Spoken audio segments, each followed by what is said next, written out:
ملتان شہر میں کوئی کراٹے کا کھلاڑی تھا، اسے بلیک بیلٹ حاصل تھا۔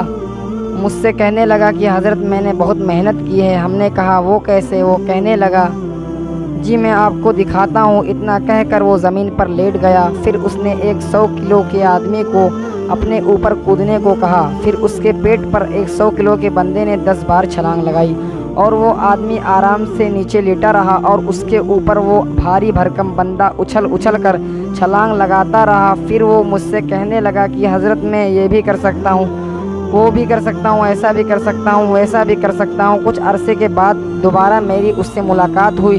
میں نے پوچھا بھائی کیا حال ہے آپ؟ وہ کہنے لگا حضرت میرا کلب پورے شہر میں سب سے بڑا ہے اور میں نے کالج کی لڑکیوں کو کراٹا سکھانے کے لیے ایک برانچ کھولی ہوئی تھی۔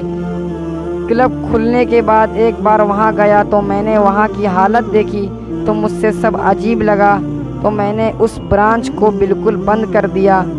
یہ پہلی بات ہوئی۔ دوسری بات یہ کہ میں نے اپنے بچوں کو سمجھایا کہ بھائی ہم ایک دوسرے پر اٹیک کرتے ہیں اور زبان سے ایک بےمعنی سا لفظ نکالتے ہیں تو اس کے بجائے ہم اللہ کا لفظ کیوں نہ نکالیں؟ انہوں نے کہا ٹھیک ہے۔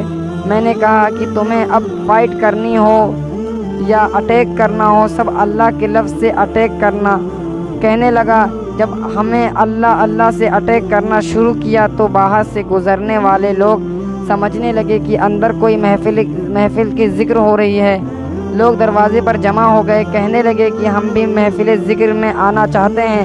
جب وہ اندر آئے تو ان کو پتہ چلا کہ جناب یہاں تو کراٹے سکھا رہے ہیں۔ بیوی تو بہت پریشان تھی کہ لڑکیوں کی کلاس بند ہو گئی، اب آمدنی بھی کم ہو جائے گی، لیکن جب نیک لوگوں نے دیکھا کہ یہ نیک آدمی ہمارے بچے بھی اس سے کچھ سیکھ سکتے ہیں، انہوں نے اپنے بچے کو بھی بھیجنا شروع کر دیا۔ اس طرح لڑکیوں کی کلاس تالیف ہو گئی تو ہمارے لڑکوں کی تعداد سے 3 گنی ہو گئی۔ اللہ تعالیٰ نے رزق میں ترقی دی، اضافہ کر دیا۔ اب دیکھیے کہ دل سے محبت الہی تو پھر ایک دوسرے کے ساتھ کھیل کود میں بھی اللہ یاد آئے گا۔ یا محبت چیز ہی ایسی ہے، سبحان اللہ۔